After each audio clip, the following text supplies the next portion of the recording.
ஓம் நமோ நாராயணாய. ஆண்டாள் திருவடிகளில் சரணம். இன்று மார்கழி 4வது நாள். ஆழி மழை கண்ணா 4வது பாசுரம். இந்த பாசுரத்தில் ஆண்டாள் வருண பகவான், மழைக்கு அதிபதியான வருண பகவான் கிட்ட சொல்றான். எப்படின்னா, கடல் நீ வஞ்சனையே வைக்க கூடாது. கடல் நீருக்குள்ள புகுந்து அப்படியே மேல எவ்வளவு நாள தண்ணி கொண்டு வர முடியுமோ அவ்வளவு தண்ணி முகர்ந்து மேல கொண்டு போய் அத வலிமையான தோள்களுடைய பத்மநாபன் கையில் இருக்கும் சக்கரம் போல மின்னலாய் வீசி மற்றொரு கையில் இருக்கும் வலம்புரி சங்கை போல இடி போல முழங்கி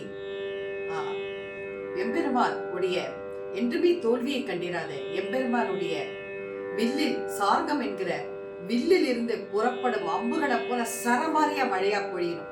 அப்படி நீ அந்த பொழியக்கூடிய அந்த மழையினால தண்ணி பஞ்சம் எல்லாம் நீங்களும் தண்ணி பற்றாக்குறை இருக்கக்கூடாது. அந்த நீர்நிலைகள் எல்லாம் ரொம்பணும். அந்த நாங்க சந்தோஷமா நாங்க எல்லாரும் மார்கழி நீராடணும். ஒரு பெயரை பாடிண்டே உன்னுடைய நாமத்தை சொல்லிக்கொண்டே நாங்கள் சந்தோஷமாக மகிழ்ச்சியாக மார்கழி நீராட வேண்டும். கண்ணா அருள்புரி என்று ஆண்டாள் பகவான் கண்ணபிரான் ஸ்ரீமன் நாராயணன் கிட்ட வேண்டலாம். அதுதான் இந்த திருப்பாவையோட அர்த்தம்.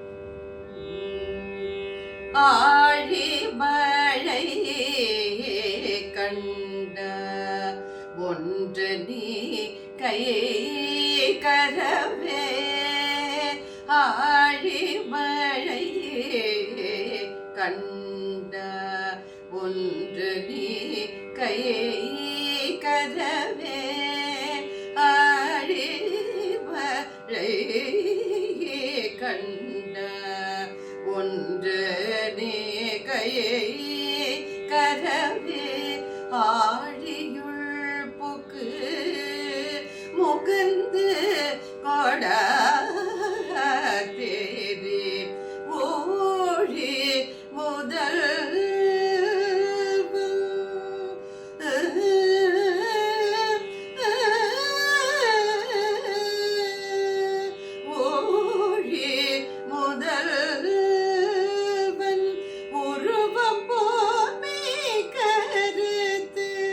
பாங்கியில் தோடுடைய